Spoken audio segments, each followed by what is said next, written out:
Shalom, selamat malam saudara dikasihi Tuhan Yesus Kristus. Selamat berjumpa dalam renungan pada malam hari ini. Doa dan harapan saya saudara semua ada dalam keadaan yang baik, sehat, penuh sukacita, dan selalu berlimpah berkat Tuhan. Kasih karunia Tuhan akan selalu menolong dan memampukan kita untuk melewati setiap keadaan. Sebelum kita mendengarkan renungan firman Tuhan, mari kita berdoa. Bapa, dalam nama Tuhan Yesus Kristus, kami mengucap syukur Tuhan untuk anugerah-Mu, untuk kasih dan kuasa-Mu, penyertaan-Mu yang sempurna atas kami. Tuhan sudah menolong kami dari pagi hingga malam ini. Dan itu semua terjadi bukan karena kekuatan kami, tapi semua karena kemurahan Tuhan. Saat ini kami mau mendengarkan sabda firman-Mu. Jamah hati kami Tuhan, agar kami mengerti dan taat pada kehendak-Mu. Dalam nama Tuhan Yesus kami berdoa. Haleluya, amin. Saudara dikasih Tuhan, ayat renungan kita pada saat ini terdapat dalam kitab Keluaran pasal 3 ayat 10-11. Tertulis demikian. Jadi sekarang pergilah, aku mengutus engkau kepada Firaun untuk membawa umatku orang Israel keluar dari Mesir. Tetapi Musa berkata kepada Allah, siapakah aku ini? Maka aku yang akan menghadap Firaun dan membawa orang Israel keluar dari Mesir. Saudara dikasih Tuhan, Anthony Aris van der Lorsdrecht adalah seorang misionaris yang membuka jalan penginjilan di tanah Toraja. Ia berhasil membuka beberapa sekolah dan memuridkan banyak orang.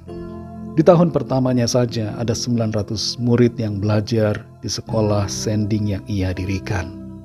Gaya penginjilannya pun unik dan menarik perhatian banyak penduduk lokal. Ia sering menginjil di pasar-pasar dan di tempat-tempat keramaian. Tapi di tahun yang keempat, seorang dari masyarakat di sana membunuhnya dengan tombak. Ia meninggal pada tahun 1917. Walaupun ia meninggal, namun benih pelayanannya terus tumbuh hingga sekarang ini, dan karya pekerjaan Tuhan tidak pernah berhenti. Setiap kita dipanggil Tuhan untuk melakukan suatu tugas pelayanan, dan respon kita terhadap panggilannya hendaknya sesuai dengan apa yang menjadi kemauan Tuhan. Kita perhatikan di sini, ketika Tuhan memanggil Musa, Tuhan memberikan suatu tugas dan tanggung jawab yang sangat besar kepadanya. Musa harus menghadapi Firaun, Raja Mesir, dan membebaskan bangsa Israel dari perbudakan yang mereka alami selama ratusan tahun. Tugas ini tentu saja sangat berat dan begitu menakutkan bagi Musa. Tapi Tuhan memberikan janjinya bahwa Dia akan menyertai dan menolong dalam menjalankan panggilannya. Menanggapi panggilan Tuhan itu, Musa merasa tidak layak, merasa tidak mampu. Dia bahkan bertanya kepada Tuhan, siapakah aku ini? Maka aku yang akan menghadap Firaun dan mengeluarkan orang Israel dari Mesir. Musa merasa dirinya tidak memiliki kemampuan dan juga tidak punya keberanian untuk menjalankan tugas ini. Namun sekali lagi, Tuhan memberikan jaminan bahwa Dia akan menyertai Musa dan menolongnya untuk mengerjakan sampai berhasil apa yang Tuhan perintahkan. Dari kisah panggilan Tuhan kepada Musa ini, kita dapat belajar beberapa hal. Yang pertama, Tuhan memanggil setiap kita untuk melakukan suatu tugas pelayanan. Ada amanat agung yang Tuhan sampaikan untuk kita jalankan, yaitu mengabarkan kabar keselamatan kepada semua orang.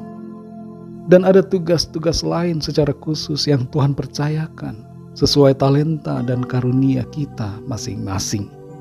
Kita hidup di dunia ini bukan tanpa tujuan, tapi ada suatu visi khusus dari Tuhan yang perlu kita kerjakan. Yang kedua, tugas panggilan Tuhan mungkin terlihat sulit atau bahkan tidak mungkin dilakukan oleh kita.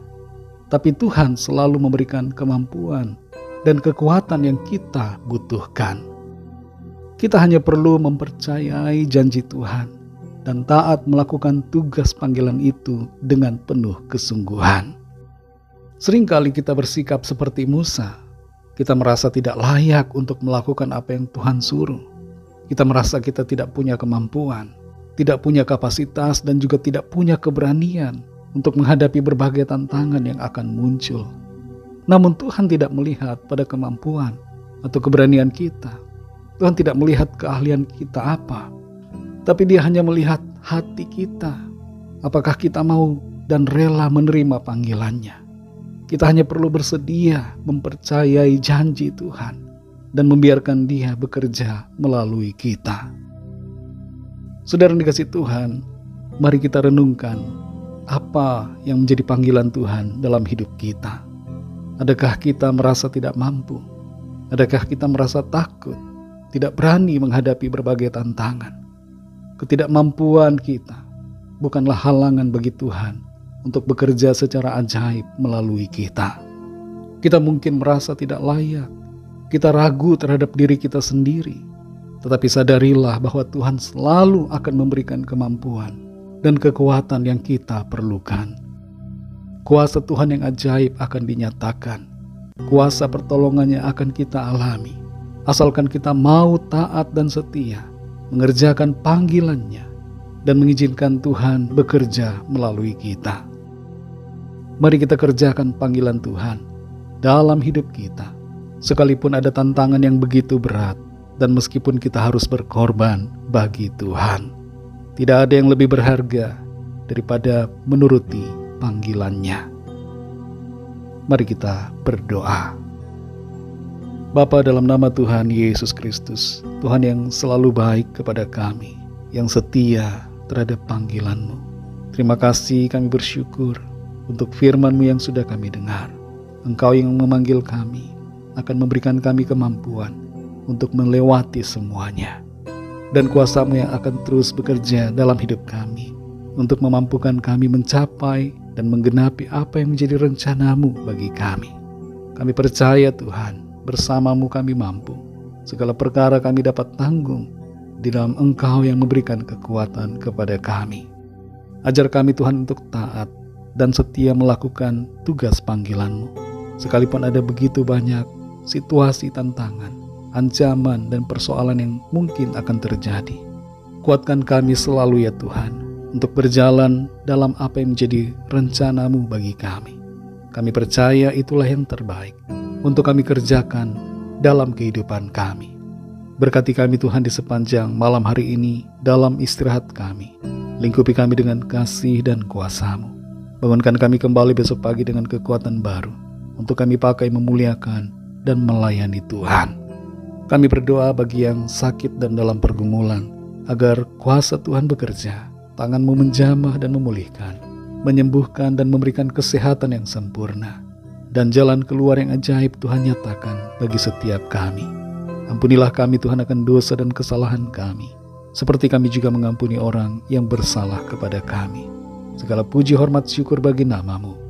Dalam nama-Mu yang kudus, nama Tuhan Yesus Kristus, kami sudah berdoa dan mengucap syukur. Haleluya. Terimalah berkat Tuhan. Tuhan memberkati engkau dan melindungi engkau. Tuhan menyinari engkau dengan wajah-Nya dan memberikan kasih karunia. Tuhan menghadapkan wajah-Nya kepadamu dan memberikan damai sejahtera. Berkat anugerah dari Bapa Surgawi, cinta kasih karunia dari Tuhan Yesus Kristus, dalam persekutuan dan penghiburan Roh Kudus, menyertai kita semua sekarang ini dan sampai selama-lamanya. Dalam berkat nama Tuhan Yesus Kristus. Haleluya. Amin. Puji Tuhan, saudara yang dikasihi Tuhan, saya percaya firman Tuhan menjadi berkat dan kekuatan buat saudara semua, dan Roh Kudus akan menolong saudara untuk lebih lagi memahami kebenaran firman Tuhan. Tuhan Yesus memberkati saudara semua. Sampai jumpa dalam renungan yang berikutnya. Haleluya.